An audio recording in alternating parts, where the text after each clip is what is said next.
একটা ছবির আজকে গানের লঞ্চ হলো, সত্যি খুব ইচ্ছে ছিল যে আমাদের ইনিশিয়াল ডেজে একটা কথা চলছিল যে যদি নন্দনে একটা গান করা যায় এবং সেটা আমরা রবীন্দ্রসঙ্গীত করতে পারলাম, কারণ সামনেই রবীন্দ্র সদন।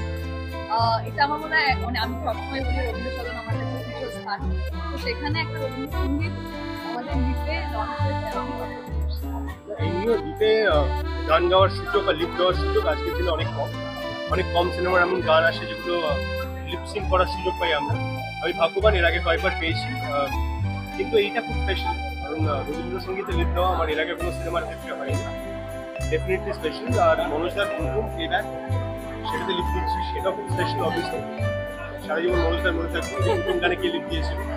বাট আমি এই মুহূর্তে দাঁড়িয়ে রাশের রিলিজ এতই কাছে এসে গেছি, 6 জুন রিলিজ, মানে এই শুক্রবার দিন রিলিজ। তাই আমার মনে হয়েছে আমাদের পুরো কনসেন্ট্রেশন এখন সিনেমা হলে মানুষকে নিয়ে আসতে পারা এবং সিনেমাটা দেখাতে পারা, তাদের ফিডব্যাক পাওয়া, তাদের কি মনে হচ্ছে, কেমন লাগছে জানতে পারা, এখন সম্পূর্ণ এটা কেন্দ্রে। তার মাঝখানে দাঁড়িয়ে বলবো যে আমাদের সমস্ত গান একটা বাকি আছে। মিউজিকের ইউটিউব চ্যানেলে আছে প্রত্যেকটা গান, এবং তার বাইরে যা যা মিউজিকের অ্যাপ আছে সব জায়গায় অ্যাভেলেবল। প্লিজ শুনবেন, জানাবেন কেমন লাগবে। এইটা খুব স্পেশাল, অবভিয়াসলি এই গানটা খুব স্পেশাল। আমরা ওয়েট করে আছি ফিডব্যাকের জন্য।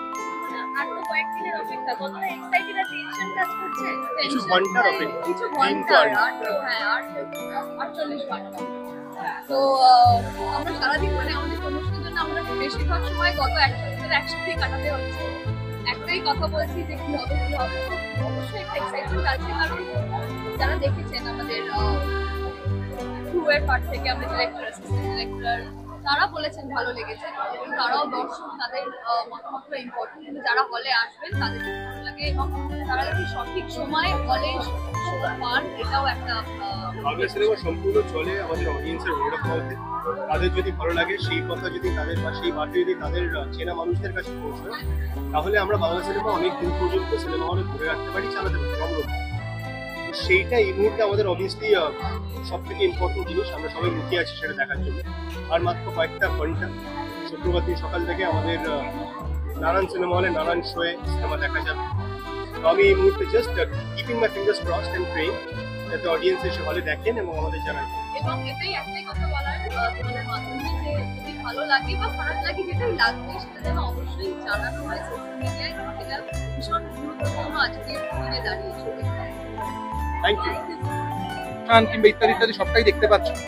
সুতরাং যে কোনো ধরনের এই ধরনের ইভেন্টকে সাকসেসফুল করার জন্য সব থেকে বড় যার হাত থাকে হচ্ছে প্রযোজনা সংস্থা।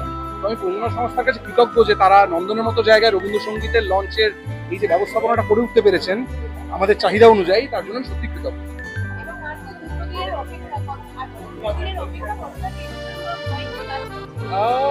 আমার একটা টেনশন কাজ করছে যে এই ধরনের ছবি যেহেতু আমি প্রথমবার বানাচ্ছি, এবং এই ছবিটার সাথে যেহেতু ব্যক্তিগত অনেক বক্তব্য, ব্যক্তিগত ভাবনা অনেকটা জড়িয়ে আছে, এবং এটা তথাকথিত এখন যে ধরনের সিনেমার মেকিং স্টাইল সেটার একেবারে বাইরে, তাই একটু টেনশন কাজ করছে যে মানুষ কাঁদবে কিনা, মানুষ হাসবে কিনা, যারা সিনিয়র মানুষজন, যারা আমাদের বাড়ির বয়োজ্যেষ্ঠ, তাদের কোথাও গিয়ে পুরোনো দিনের কথা মনে পড়বে কিনা, এগুলো নিয়ে প্রথমবার সিনেমা রিলিজের সময় আমার একটু ভয় কাজ করছে।